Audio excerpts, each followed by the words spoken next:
siempre, ¿no? Parece que hay como días peores y otros mejores, el lunes, 7 de la tarde, ya primavera y tal, sin embargo, bueno, pues estamos un tiempo suficiente, necesario, imprescindible para que compartamos con Vicente Seguí una tarde tan bonita y una tarde tan especial, ¿no? Porque se presenta, se pone de largo su segunda novela, Los restos del paraíso. Y bueno, yo creo que aunque leer es un acto íntimo y personal, ¿no? Una vez que ya la novela o el libro sale a la calle, la verdad es que de alguna manera también hay una parte importante para el autor o la autora, ¿no? Que es conocer, también pulsar un poco lo que la gente siente, si ha compartido de alguna manera, si ha entendido, si ha disfrutado, si ha sufrido con las historias que ellos nos cuentan. Una presentación siempre del libro es una especie de asomarse, ¿no? Desde la habitación, desde el ordenador, desde ese lugar íntimo y personal de cada escritor o escritora, ¿no? Y es un poco salir a contar, a enseñar lo que has estado haciendo, ¿no?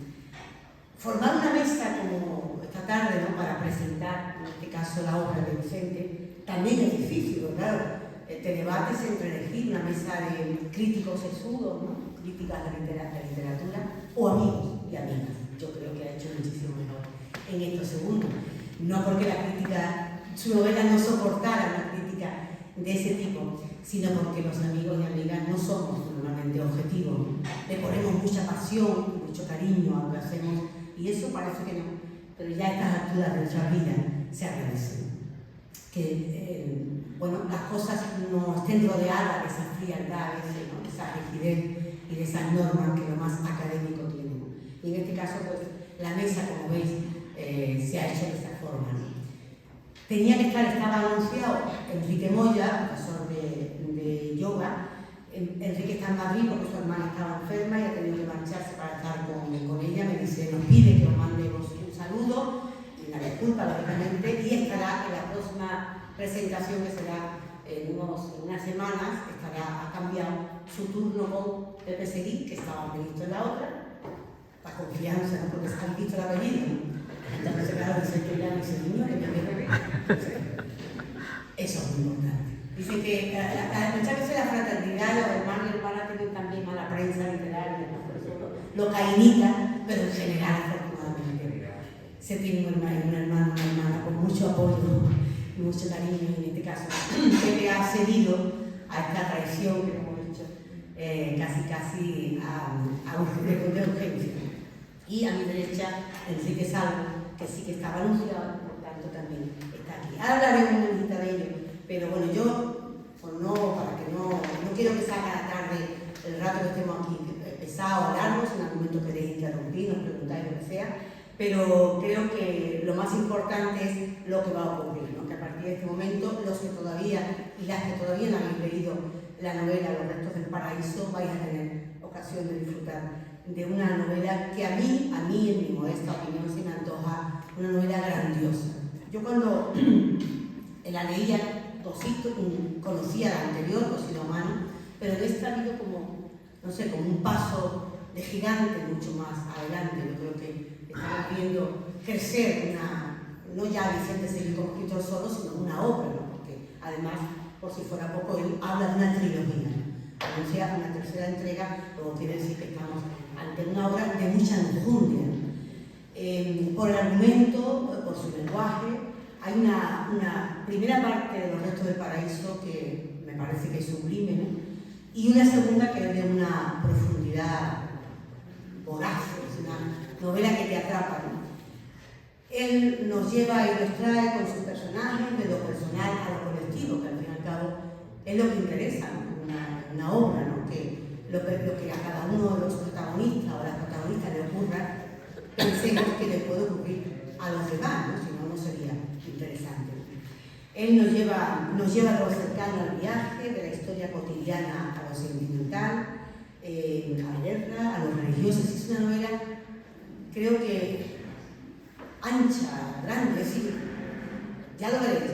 Me parece que lo más importante que recabe es lo que tenemos que sacar, ¿no? Es ganas de entrar en esos restos del paraíso.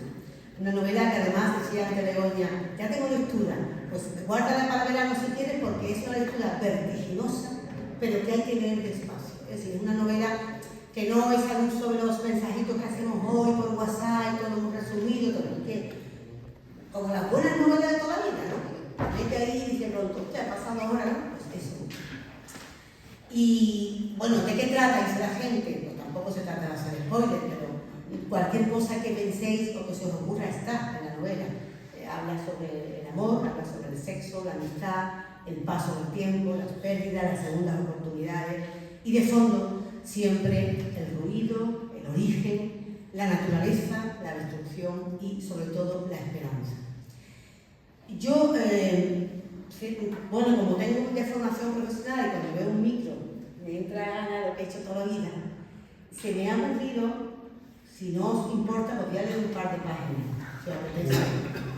Porque me parece que en este par de páginas hay toda una declaración de intenciones de la novela, ¿no? Y sobre todo también de su autor, ¿no? Y me parece que puede crear un buen clima, ¿no? Para que luego ya Enrique Salvo y Pepe Seguí nos digan qué les ha parecido a ellos los restos del paraíso. En aquellos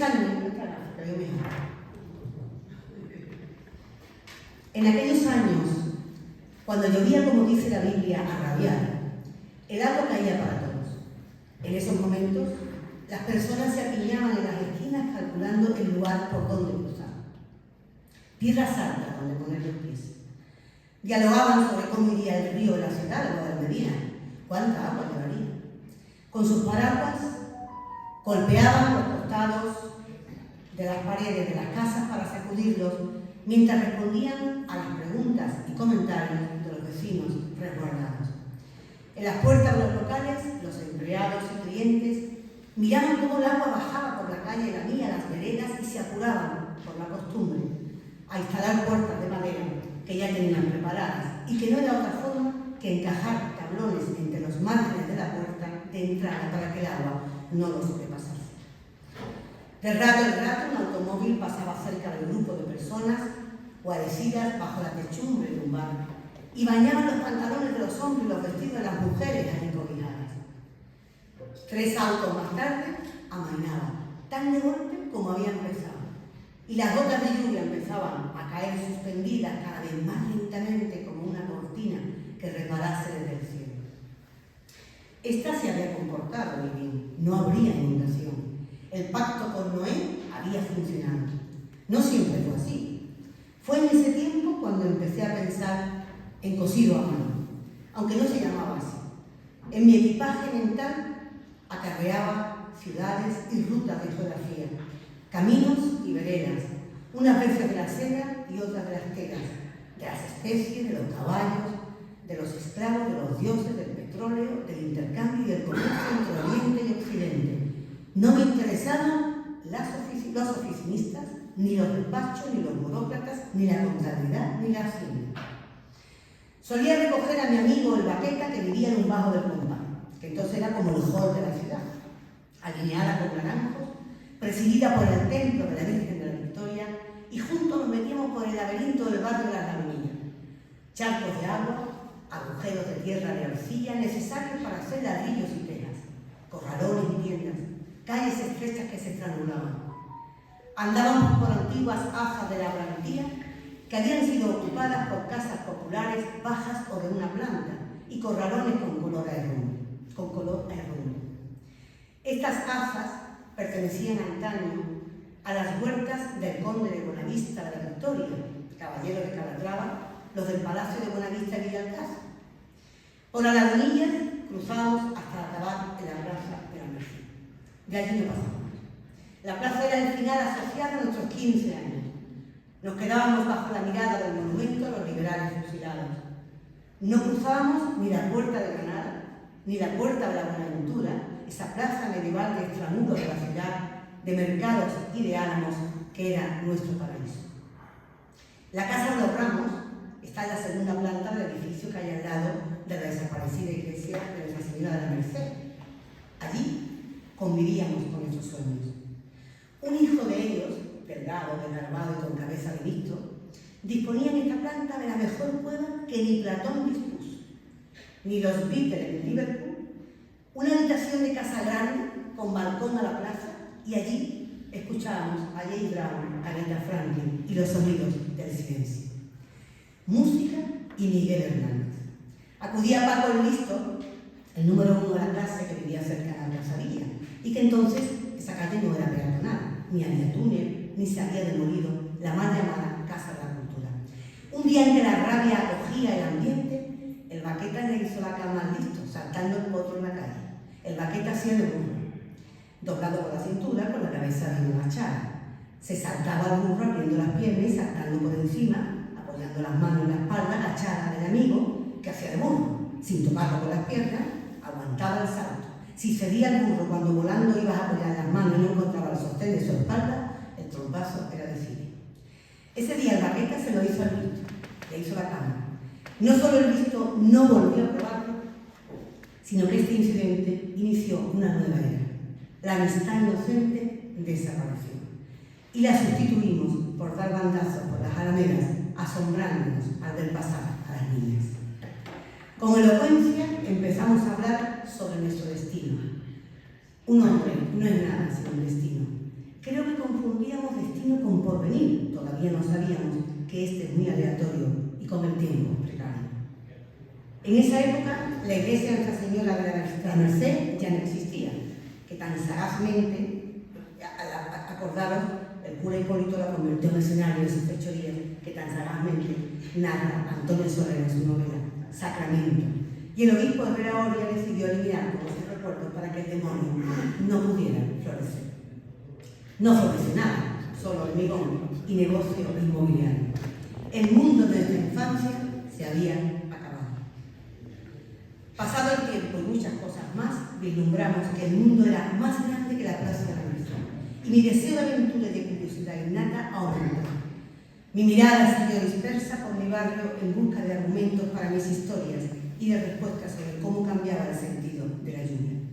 Ya hoy no cae igual. Ya no es igual cuando estaban Baquetas y Ramos. El agua ya no se descuelga torrencialmente chillando, buscando el mar. Y aunque si me fijo bien, todavía puedo encontrar sus huellas que llaman arqueología urbana. La civilización moderna se ha impuesto. A aquellas cosas ya no les damos importancia.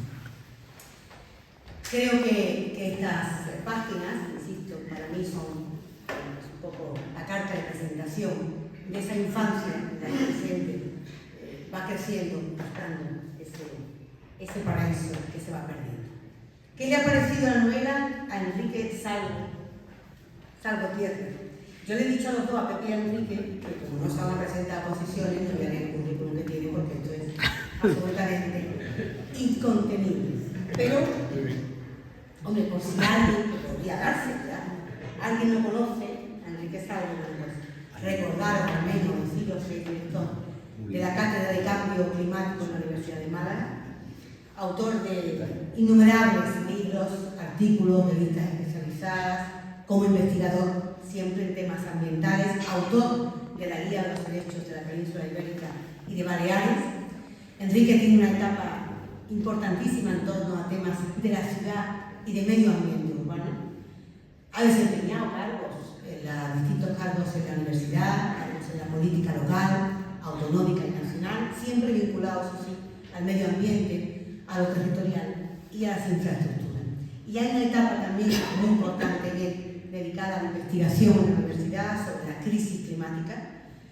Un grandísimo contertulio, asesor, columnista, articulista, en fin, un hombre con un idilio permanente con los medios de comunicación y un enorme comunicador. Así que yo creo que es importante, y va a ser importantísimo, interesantísimo escuchar qué le ha parecido a Enrique Salvo los restos del país. Es que es un honor, una alegría y una satisfacción estar aquí. Bueno, que tú nos hayas dado esta introducción tan extraordinaria, porque creo que ha sentado la base ya del desarrollo de los restos de ese paraíso. Creo que ha sido muy bonito. Cuando Vicente me llama y me dice, Enrique, quiero presentar el segundo libro de esta trilogía. Digo, hombre, Vicente, con tal de que no sea muy grande, no te preocupes, nada más que, digo, mira, los hermanos Karamazov, pero que no me lo des, que no sea. Y cuando me entregó el libro, digo, Dios mío, lo que me va a caer. Esto, bueno, me ha supuesto, ahora contaré un poco, me enganchó tanto desde el primer momento, y ahora veréis por qué, que ha ido en mi mochila, casi permanentemente.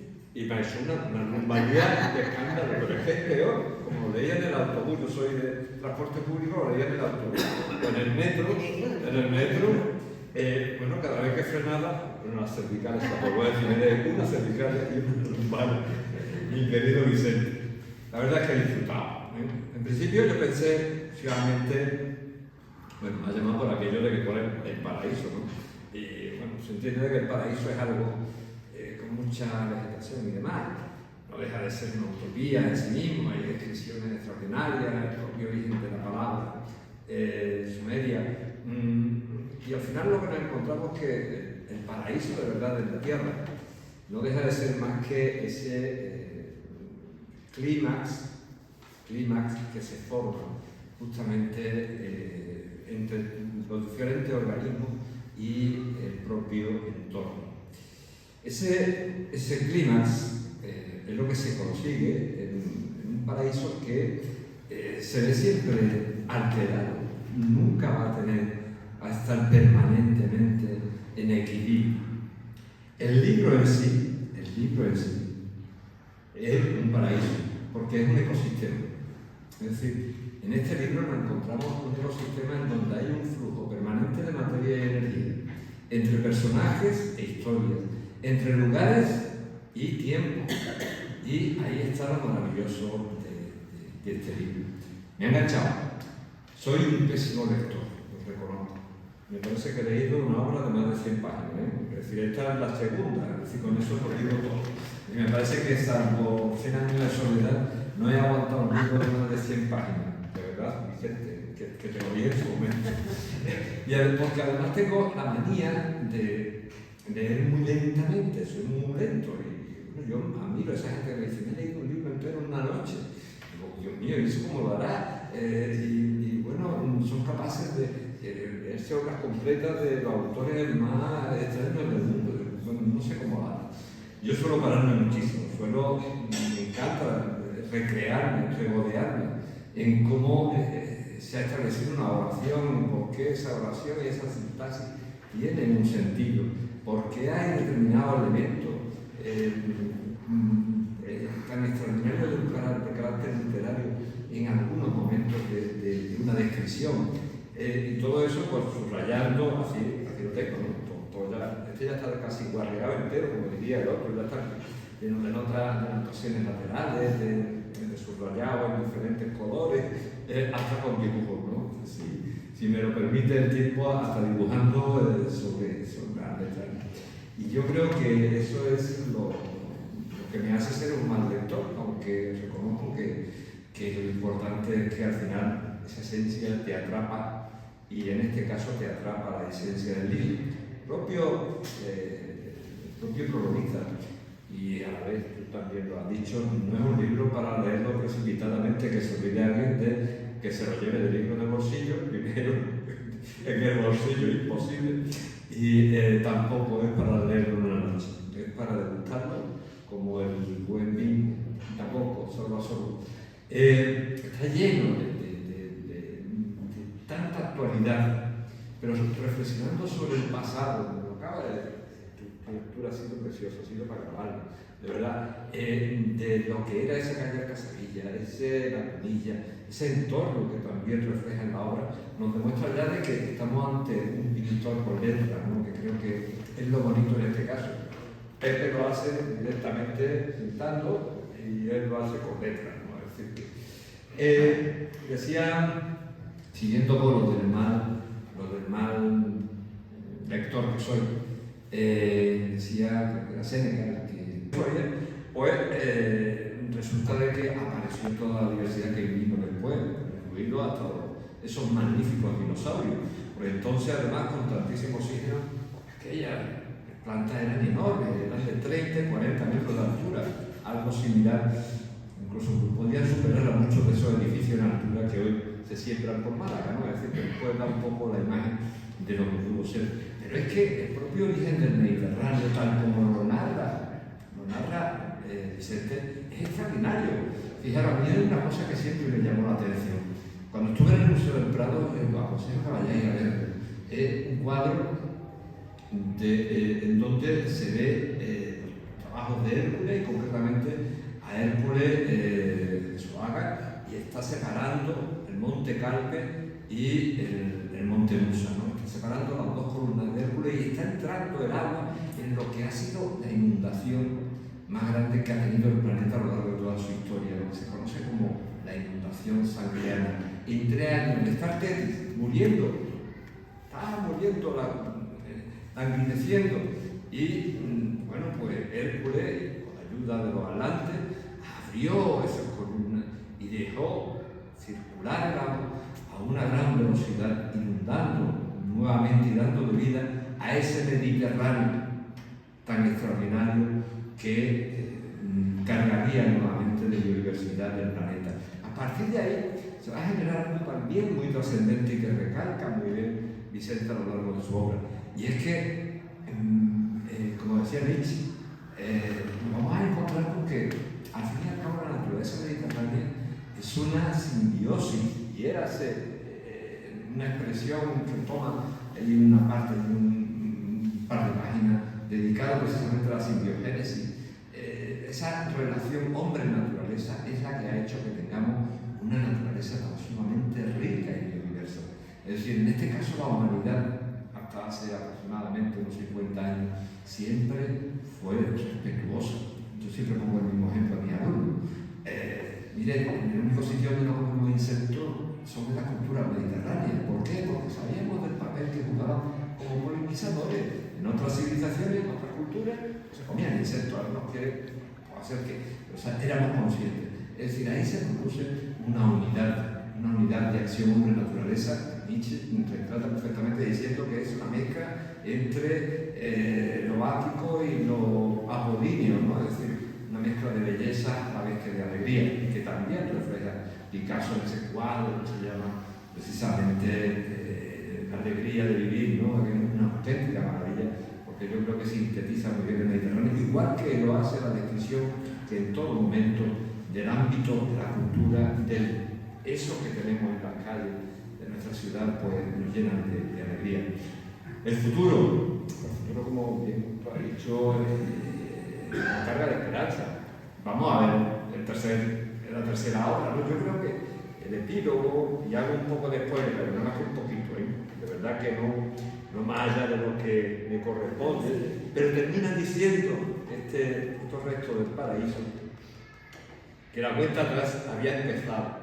No sucedió de golpe ni de un día a otro. Hubo muchos indicios. No te quedes sentado pensando que antes todo, no solamente la gafa era tu problema, el mío también, antes todo iba bien. Las cortinas se están echando. Le quedó saber dónde está el paraíso y si es que realmente existió. Y, señores, descúbranlo ustedes. Busquen si existió el paraíso y esperemos a la tercera novela.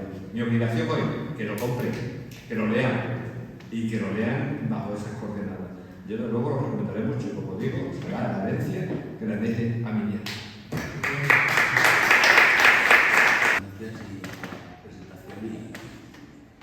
Y también cuando me decía Vicente que tomara contacto contigo, ese no funciona. Sí, sí, funciona. Sí, que decir que no. Tiene que aceptar el Sí, ahora sí. Ahora. Cuando me decía Vicente que tomara contacto contigo para que le explicara un poco el currículum, le decía, mira, pues dile que soy tu amigo y tu hermano, ¿no? Lo demás es otro, evidentemente, igual que el piso. Bueno, me comentó Vicente, creo que fue ayer o antes de ayer, que Enrique no puede venir, por tanto tenía que estar en el clínico, pero bueno, me apetecía aparte de un buen amigo como Moya, pues estar aquí acompañando a Inmaculada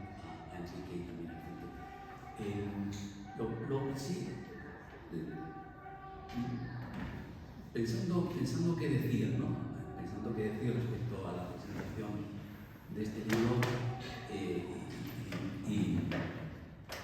y después de comer, era difícil, ¿no? Era difícil posicionarse en esta mesa para presentar un libro cuyo autor no solo es un gran amigo, como es Vicente, sino que también es mi querido amigo. Así que en ese orden de medida valoro mi relación con él.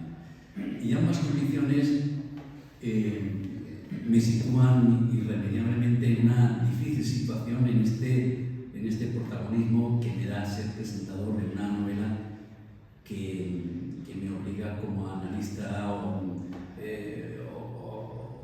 lector de ella a expresar la realidad de lo que mis ojos han leído en su libro, o si esa compleja relación de amigo y hermano que tengo con el autor me llevan a mirar algo más allá de lo que realmente leo, para expresar lo que hay oculto detrás de la novela y que intento descubrir a través de las escenas de sus personajes, que identifico en aquello que narran como una narrativa velada y que se convierte, para mí personalmente, por estas condiciones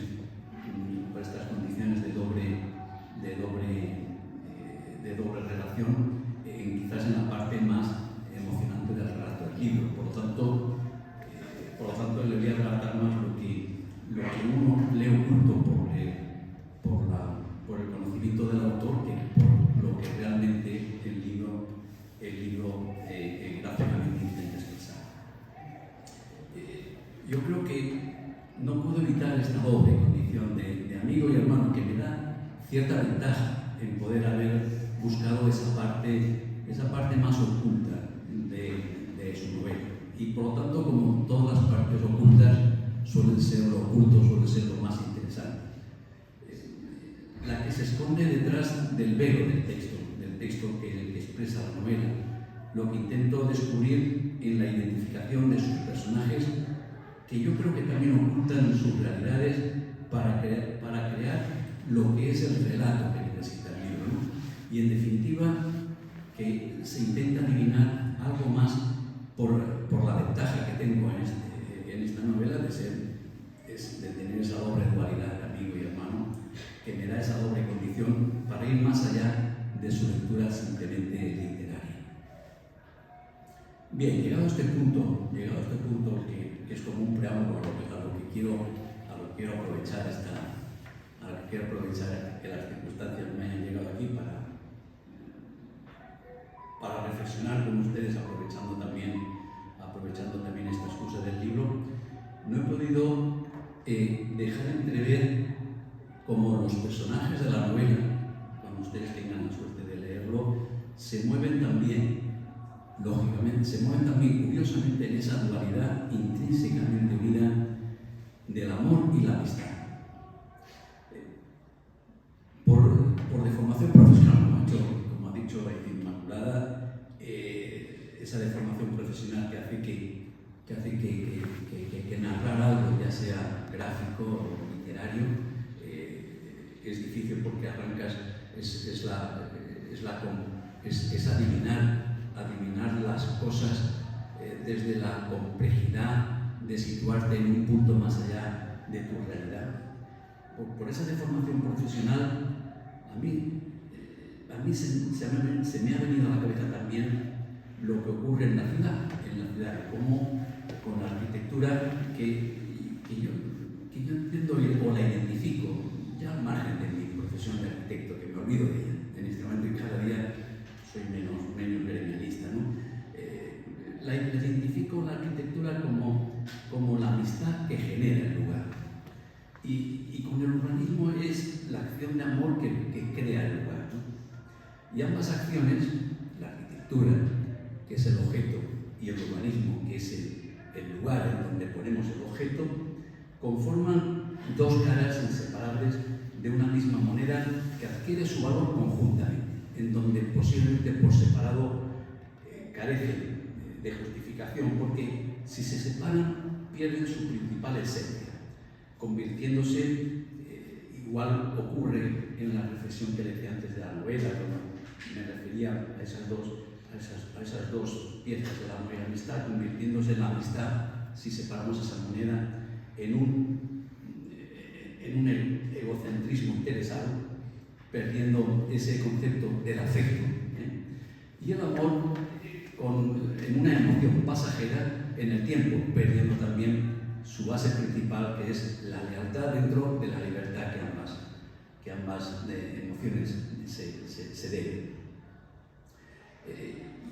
Yo creo, y es un tema que lo enlazo con la ciudad, esa idea del amor y la amistad me parece haberlo adivinado detrás de los personajes que ustedes pueden ver en la novela, porque el auténtico dilema que los mueve y les hace vivir lo que entendemos por vivir, les hace vibrar, emocionarse o reír y llorar, que en definitiva es como la vida misma.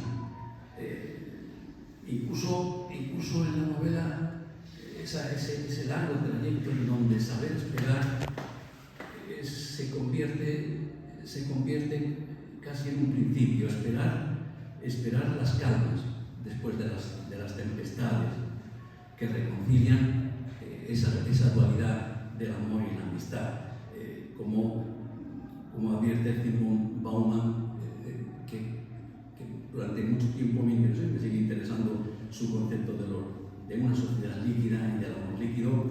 Dice textualmente que con nuestro culto a la satisfacción inmediata, muchos de nosotros hemos perdido la capacidad de esperar.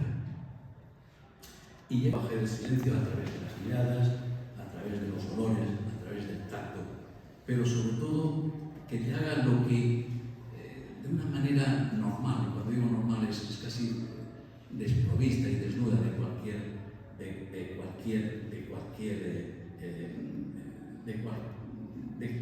literatura, decimos que en el fondo es buscar el estado del estar bien, de encontrarte bien. Algo tan sencillo y difícil que bastaría para expresar esta dualidad exigible en este objetivo de ambas cuestiones inseparables de la amistad y el amor conjuntamente. Esta dualidad en la que se da el inexpresable consuelo de sentirse bien cuando te sientes bien, puede ser que se procure la unión más auténtica y quizás más ingenua, y también más infantil y más alegre y en definitiva más leal, porque la lealtad es la base en la que se asienta esa dualidad conjunta del amor y la amistad que al menos intenta uno adivinar en la novela, y que en todo caso cada personaje que transcurre a lo largo de ese muy también largo recorrido intenta sacar lo mejor del otro. Y en esas vidas tan complejas de los personajes de los muchos personajes que se van entrecruzando en la novela, existe un mundo complejo, inseguro e imperfecto. Lo que solemos aclarar esas rarezas que precisamente a veces incomprensiblemente encuentran precisamente en esas rarezas, en esas complejidades, encuentran sus lugares de coincidencia. Y cuando se encuentran los personajes de la novela, al menos en esa parte oculta, en este conjunto de lo que podemos denominar rarezas, complejidades, son compatibles, unen puertas y unen sentimientos y unen afectos. Suele ser la consolidación del amor. Quizás sea el amor la forma más elevada de expresar la amistad. Quizás, y la novela me trae la sugerencia, sea la señal de que sea tu amigo y al mismo tiempo cómplice incondicional sin tener que cobrarse su libertad. Recuerdo además que sabiendo que venía Enrique, recuerdo que fue cuando era concejal, fue el que casó a mi hijo, ¿te acuerdas? Y apunté, creo que fue en aquella ocasión cuando me llamó la atención, porque yo creo que fue Enrique efectivamente, y lo he seguido muy cerca al poeta árabe Gilman Khalil. Y dentro de lo mucho que he leído con él, de lo que he leído de él, me quedé con una frase que tiene que ver mucho con los personajes del libro. Decía un párrafo que me parece interesante, lo que digo decía: amaos con devoción, pero no hagáis del amor una atadura, que sea más bien un mar movible entre las costas de vuestras almas. Esta es la razón, por esa razón, ahora me voy a justificar también como dibujante, no digo arquitecto, como dibujante de la portada. Las portadas de los dos libros que le he dibujado a Vicente tienen que ver con esa línea mágica del horizonte marítimo, en donde parecen unirse el mar y el cielo, pero por mucho que te acerques, por mucho que te vayas acercando a esa línea, siempre conviven separadas en sus mundos y libertades. Y yo creo que así entienden los personajes de la novela escrita por Vicente, en el amor que les unen sin la necesidad de obtener más contraprestación que el afecto. Porque ambos por separado se quedarían reducidos a una amistad en vez de un afecto y a una emoción pasajera en vez de un amor real. Solo pienso, quizás solo la amistad se convierte en afecto si va acompañada también del amor. Y para acabar diría aquello que he leído de Pablo Raede y que ustedes recuerdan en esta frase que me parece fantástica. Decía que triste, realmente triste, no es morirse. Lo que es triste es no saber vivir, ¿no? O también, y con esto acabo,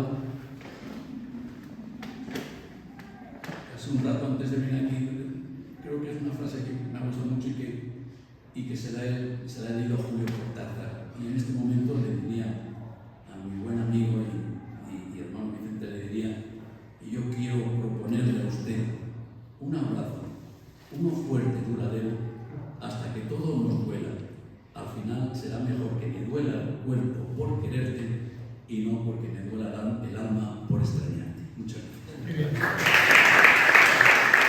No sé qué, no, lo digo porque he conocido en profesión a muchísimos artistas y lo pasan realmente mal, ¿no? La parte, cuando te están creando, ya sean plásticos, pintores, arquitectos, escritores, lo que sea, o músicos, pero cuando ya tienes que hablar de una forma de, una manera de vender, de entrar en el mercado ya de los sentimientos, las opiniones, hay mucha gente que lo pasa muy mal, que dice, yo no sé, no lo paso mal, ¿no? No, yo lo paso muy bien, ya que tengo que hacer, me lo paso fenomenal, me lo paso muy bien escribiendo, al contrario, creo que es el tiempo que más me siento a gusto, con lo cual no sufro por escribir, no sufro por estar en blanco, al contrario, me escondo en él y disfruto mucho con el desarrollo del libro y con las personas que voy encontrando por el camino, con los amigos que me encuentro, con tanta gente que no conocía y que de pronto conozco, como mi buen amigo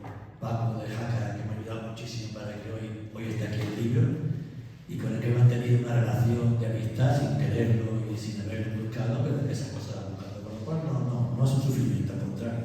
Pero fíjate, hemos hablado los tres, hemos coincidido, Pepe, Enrique y yo, que es una novela importante, una novela que no es eso, pues, si queréis, por negación, ni es de bolsillo, ni es ligerita, ni es un resumen, o sea, es todo lo contrario. Y la gente se preguntará, porque te conoce de muchísimo tiempo, por tu trayectoria también profesional en Málaga, en Andalucía, y en tus desempeños también de responsabilidad política y tal, y de pronto te jubilas, parece como que todo era como un crimen organizado, ¿no? Era como, verás cuando me jubile la que voy a liar. Entonces, ¿cómo es posible que se líe esto? Bueno, ya pasó con Cosido a Mano, la primera novela, era con Los Retos del Paraíso, y se la gente lo dijo, ¿tú qué haces? Que estabas guardando, tomando notas, esperando. Ese niño que hemos visto, quinceañero, que ya soñaba con Cosido a Mano, ¿qué ha hecho todo este tiempo? ¿Dónde has dejado toda esa creatividad? Y ahora, ¿esto cómo se hace? Bueno, Bueno, antes que nada, de verdad, yo quisiera agradecer a las tres personas que están en la mesa por todas sus palabras que han dicho. Sería, por mi parte, un poco honrado no expresar el cariño inmenso de las palabras que han dicho. Y también dar las gracias a José María porque nos deje hoy estar en este salón tan bonito y tan maravilloso, y por toda la labor de gestión que hace este edificio, que es fantástico. Por lo cual les doy las gracias a la Sociedad Económica por estar hoy aquí. Esa pregunta me la han hecho muchas veces. Vale, ¿por qué? Me la han hecho muchas veces. Porque siempre dice, bueno, pero yo me gustaría contestarla porque es una presentación que no es fácil. Siempre he pensado, y la he respondido alguna, en tiempo atrás respondía con una respuesta que hacía un chico como yo en un sitio como este.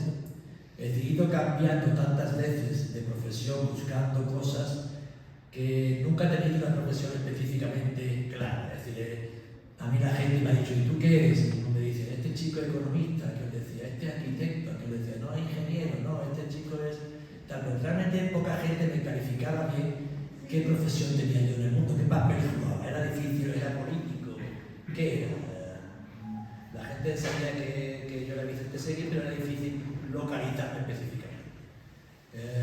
La literatura que no es como, es mucho más que el arte de escribir, ha estado en mí siempre. Y yo diría que si elegí urbanismo, o el papel que yo he hecho en el urbanismo, no es tanto como economista, sino más bien por el juego del relato de las ciudades que a mí me ha interesado, cómo contar el relato de las ciudades.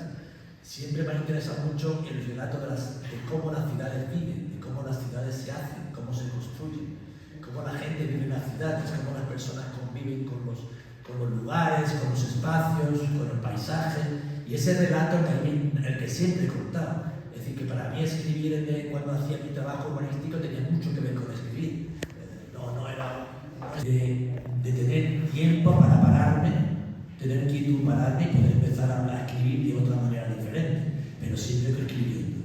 En las novelas, en las dos, hay muchísima parte histórica de historias. Sí. Tú entras a saco, además.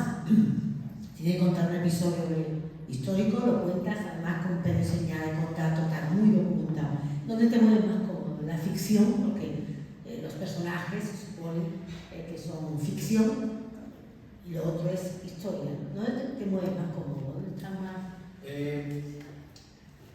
Hay mucho de ficción, sí, y hay mucho de realidad, de real también. Es decir, ambas cosas existen. En Una historia de amor fuera del paraíso, que fue el primer tomo, hay un personaje que yo creo que es muy importante, que para mí es muy importante, también en el segundo, aunque en el segundo tiene menos peso, que es el narrador. El narrador es el que está contando la historia. Y por tanto es el que va deslinando todos los hechos. Mucha gente me pregunta si las cosas que estoy contando son verdad o no son verdad. Y yo diría que mucho de lo que cuento es verdad. Lo que pasa es que también es verdad que lo cuento de una manera que tiene algo de relato de ficción, con lo cual la ficción y la realidad se han mezclado. Esto es algo que en el cine, y a veces, mi hermano y yo lo hemos hecho muchas veces, cómo uno a partir de una realidad puede encontrar un modo de contarla, que hace que esa realidad empiece a formar un cuerpo literario, un cuerpo de ficción, pero detrás hay una realidad profunda. Lo que oculta la literatura, lo que oculta la novela, hay mucho de la vida. Los personajes son reales. A los personajes los he investigado, a los personajes los he buscado. Ellos me han ido pidiendo cómo debía seguir y por tanto tienen mucho de real. Ahora, cómo los cuento y cómo se desarrollan los personajes, sí es verdad que he tenido que ser lo suficientemente íntimo con ellos para contarlo de una manera más ficcional. Sí, de hecho, pero no creáis que no es verdad lo que se cuenta. De hecho, hay muchos escritores y escritoras que lo han contado, ¿no? Que empiezas escribiendo o diseñando o escribiendo unos personajes y que luego los personajes tienen como vida propia, se te importa. No solamente que tengan vida propia, no lo digo porque literariamente tengan vida propia, sino que son personajes reales, que han existido. No solamente que los he iluminado y al iluminarlo al final los he querido tanto que ha ido creciendo, que también puede ser, sino que muchos de los personajes tienen vida propia, han existido realmente y los he elegido como ejemplo para contar lo que yo quería contar. Los he elegido, no son grandes personajes, pero sí son elementos seres humanos muy ejemplares para contar lo que a mí me interesaba contar. Pero esos seres humanos existen, esos seres humanos son reales. Yo he contado en una historia de amor fuera del paraíso, cuando conté en la primera novela, conté una historia de amor de dos personas jóvenes. Que dos personas jóvenes que se encuentran en Bucarest, que se conocen en Bucarest, que la guerra no se destroza su vida y tienen que ir a Viena. Y se produce una cosa que a muchos de los que estáis aquí en algún momento os habéis planteado, que es la lucha interna entre la utopía, entre transformar el mundo y el amor a un ser humano. Como esas cosas. Y en Viena, cuando ella queda embarazada, ella elige una opción que es cuidar de sus hijas, de sus hijos, y él elige la opción de seguir luchando por transformar la sociedad. Y se produce una gran ruptura. Pero esos seres humanos han existido, son reales, no son reales, yo los he investigado, muchas veces los he investigado en bibliotecas, los he encontrado en los libros, los he encontrado, los he seguido a veces, y han existido realmente, no son personajes extraños. Enrique quería preguntarte algo, ¿no? No, yo me he quedado al final con las ganas de la tercera entrega, por el título, ¿no? Todo es paraíso. El nombre no te pero Enrique todavía. No, lo que pone aquí el editor, sí, lo tiene, ¿no? Pero no tengo todo es paraíso, fue una... No, pero me da la pista para hacerte una pregunta. Sí. ¿Qué es para ti el paraíso? Bueno, vamos a ver. Un resumen. El paraíso es el leitmotiv para escribir. Para mí el paraíso ha sido el leitmotiv para escribir. Yo quería, cuando me puse a escribir, quería crear un universo propio. Un universo de como una cosmópolis propia. Y con cosas que era una manera de contar el mundo, que pudiera recoger muchos de los aspectos que yo tenía en la cabeza, muchas cosas que tenía en la cabeza.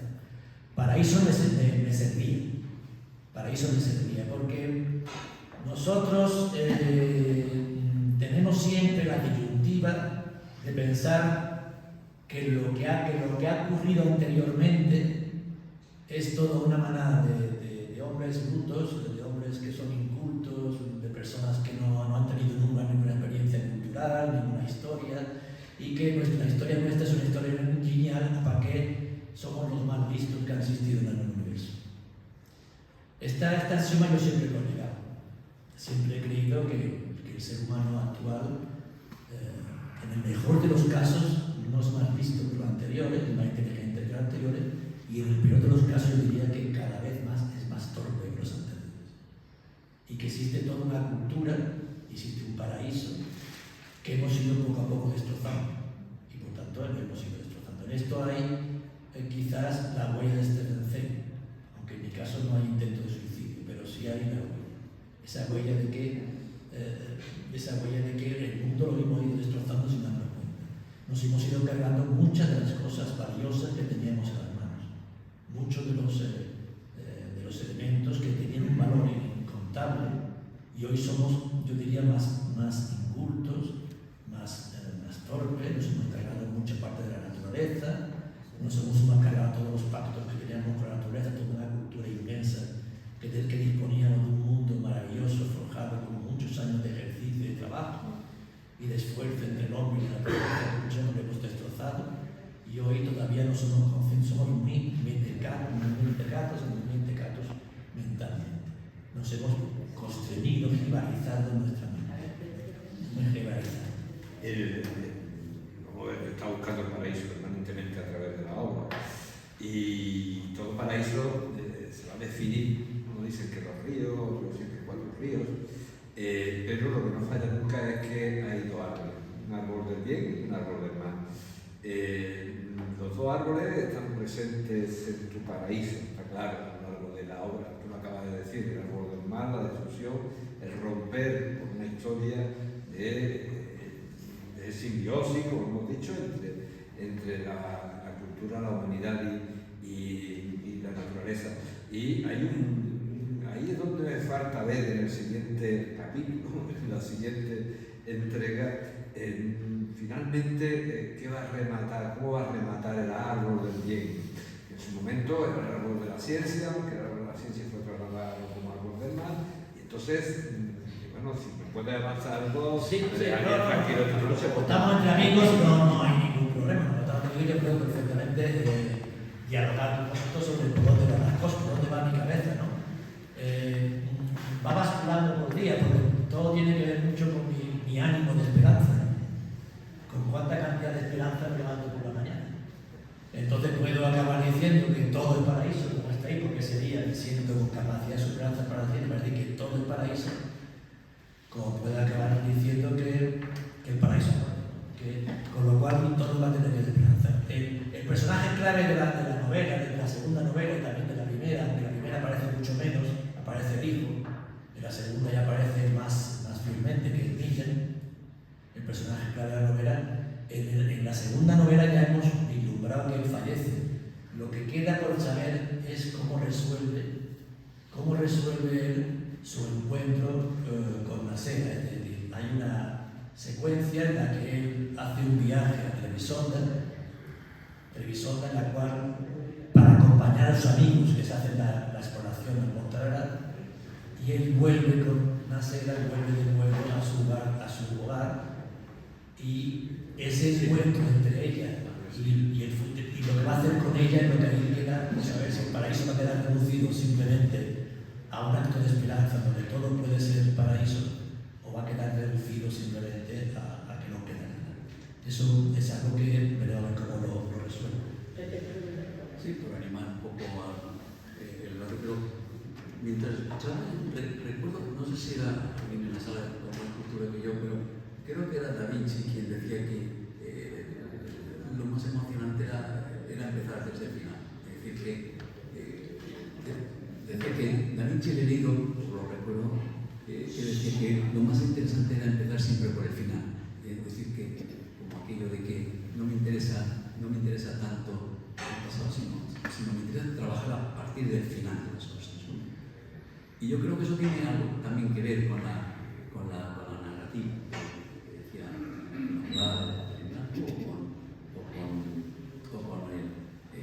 o con la investigación que Enrique pueda hacer desde la abstracción del primo, o desde de la profesión de tener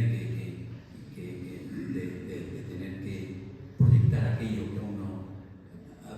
que aún no existe, y que tienes que colocarlo mucho más allá del tiempo que te toca dibujar, que es la profesión del arquitecto.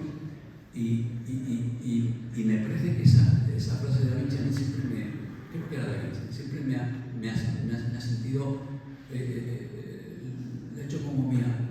A mí lo que me emociona no es el pasado, a mí lo que me emociona es el final. Y a partir del final seguirá, porque yo creo que hay un cierto defecto de endogamia en el ser humano en apropiarse de las cosas. Y es el principio de los grandes conflictos. Y hay una realidad, yo creo que, como decía Marañón, muy sabia del ser humano, muy sabia biológicamente, y es que la vida de las personas es limitada, y la muerte es una maravilla de que nos haga desaparecer para que vengan otras personas y sigan trabajando desde los finales que con esa tendencia continua de la endogamia nos queremos apropiar y nos queremos apropiar de lo que tenemos, así echando la vista atrás y añorando cosas que después hay una enorme contradicción, porque es el principio también de las decadencias, ¿no? Vamos a ser sensatos también. Dejar sitio, ¿no? Es el principio de las decadencias, que la estupidez, la gran estupidez de morir del éxito es que normalmente la provocan quienes no han producido el éxito. Eso es verdad. Y yo creo que la gran generosidad es pensar que lo interesante es seguir construyendo a partir del final, porque nunca los tiempos pasados van a ser mejor, nunca, nunca, desde el principio de la humanidad, desde el paleolítico, nunca. Por lo tanto, en ese sentido, con la edad, que es una putada, perdón la expresión, porque te vas haciendo sabio y cuando ya casi estás deseducando todo lo que estás deseducado y te sientes seguro, te mueres. A mis 77 años me encuentro mucho más seguro que cuando tenía 50, pero yo les cuento esto por si alguien que es más joven quiere lo recuerda. Pero es así. A mí me parece que la creatividad tiene que ver con esto y el libro de Vicente, cada uno lo lee. Lo bueno del libro es que no es una historia concreta de un asesino, de un asesinato y un asesino, estilo de Serrano. Yo creo que lo deja todo tan abierto que me permite leer la novela como yo quiera. Es lo bueno de Picasso, cuando yo recuerdo en la tesis doctoral de Michael Mendes sobre las andarinas de la Piñón. Parece que hay una anécdota en la cual se acerca una rica americana, Picasso y quiere quedar bien ocultamente, le dice que qué bellísimo es tu cuadro, qué colores de Sorolla, qué colores modernos, qué danzarinas, qué tal. Y al cabo de un rato parece ser que Picasso le contesta, qué pena me da que solamente veas lo que hay en el cuadro y no veas lo que hay detrás del cuadro.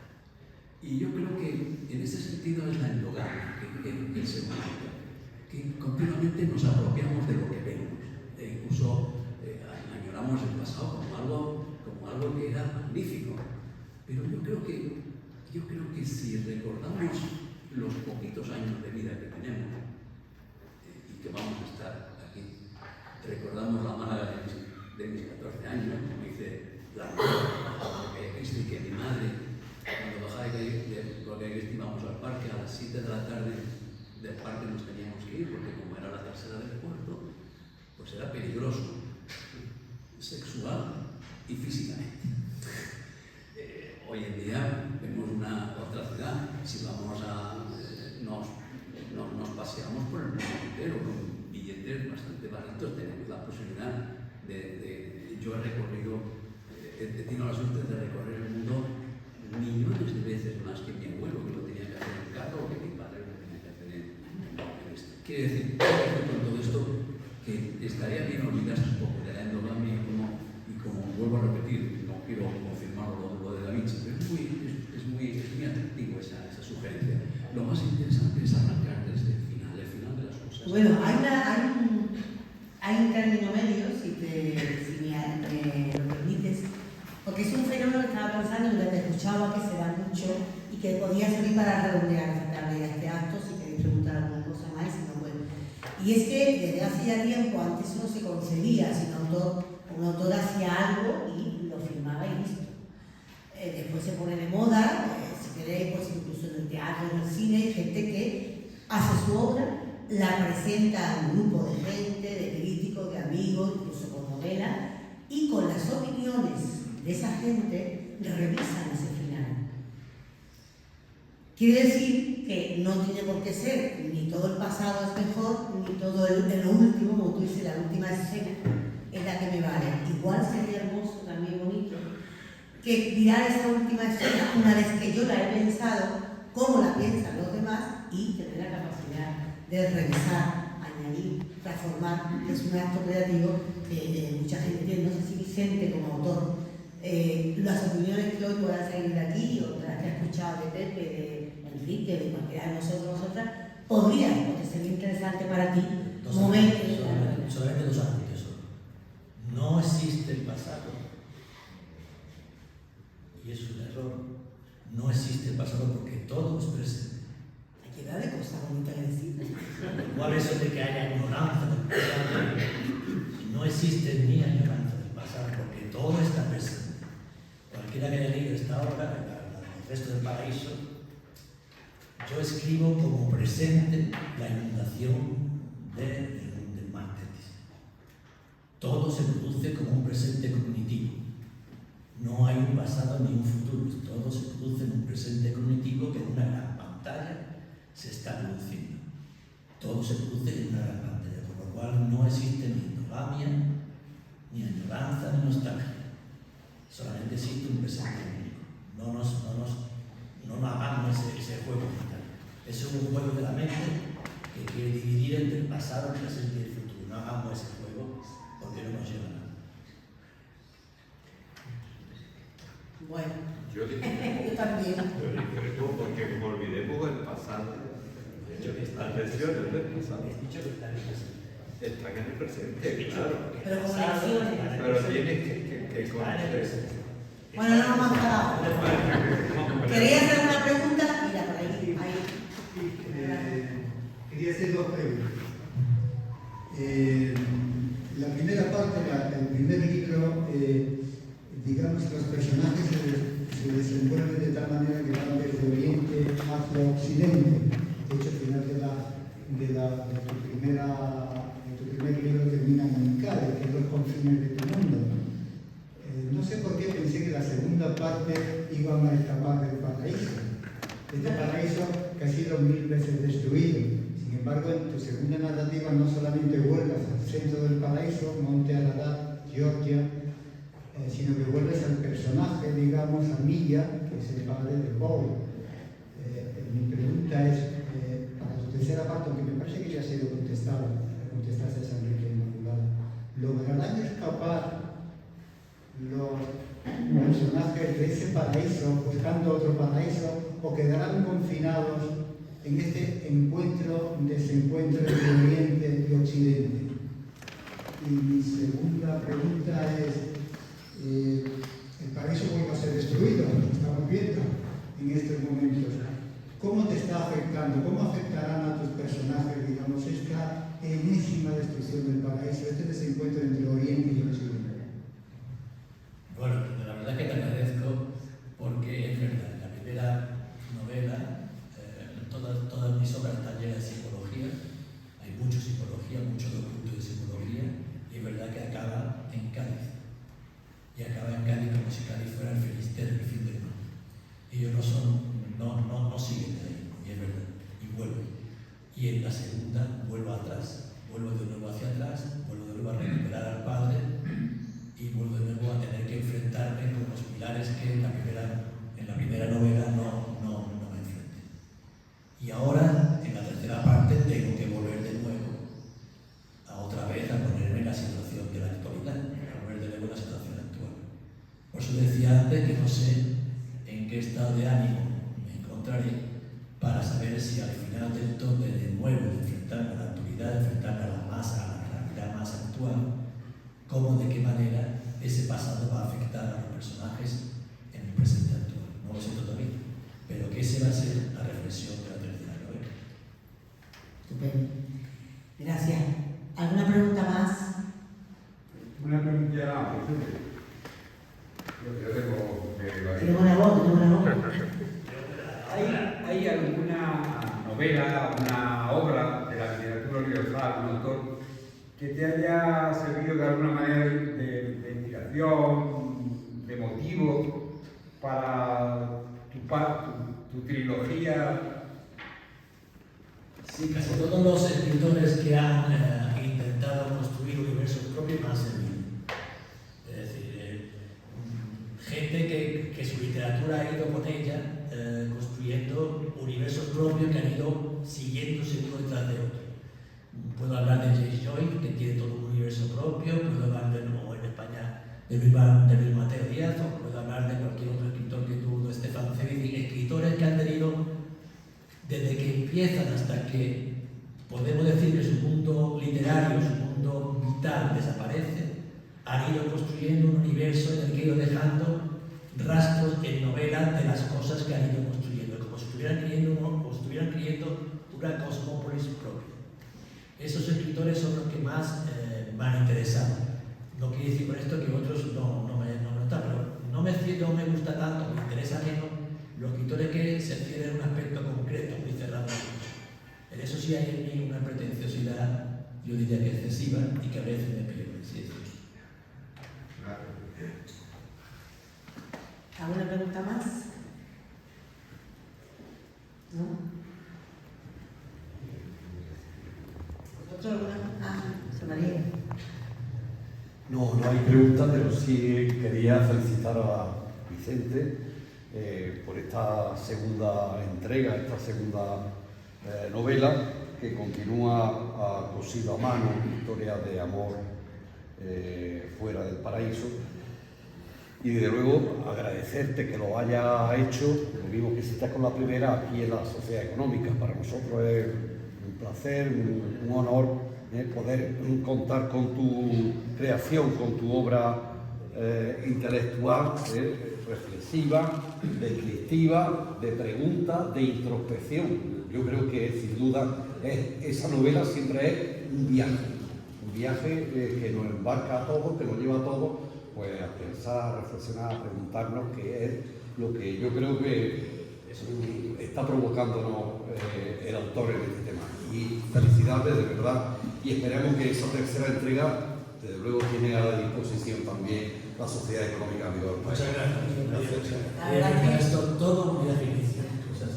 es verdad, porque hoy todo el tiempo hablo de Cosida a mano. Cosida a mano es el nombre de la trilogía. Primero era la de historias de amor fuera del paraíso y ahora el resto del paraíso, y vendrá, ya veremos si lo cambian todo el paraíso. Aprovechando para dar las gracias también a la Sociedad Económica por acogernos siempre por estas actividades tampoco frívolas y tampoco comerciales, pero maravillosas para la ciudad y para toda la gente que nos interesa la cultura. También las gracias a la editorial, porque tampoco es habitual y fácil encontrar editoriales que apuesten por obras que no son de gente todavía, no bestsellers súper conocidos, pero es una forma también de apostar por la creación, por lo cual también muchísimas gracias a la editorial Dácara. Y a todos y a todas por haber estado, por seguir, ya no solo como hermanos y como amigos, sino también por darnos, por prestarnos su sapiencia y su sabiduría, en Vienes Algo, por supuesto, con una presentación tan difícil de hacer que al final lo resume la gente y no está bien. Además, hay que reivindicar, yo creo, hombre, contar todo lo que uno ha hecho y todo lo que uno ha hecho tampoco va a gustar a la gente, pero tampoco renunciar a tantos años muchas veces, de trabajo, de cosas, no se va a contar nada. Así que muchísimas gracias.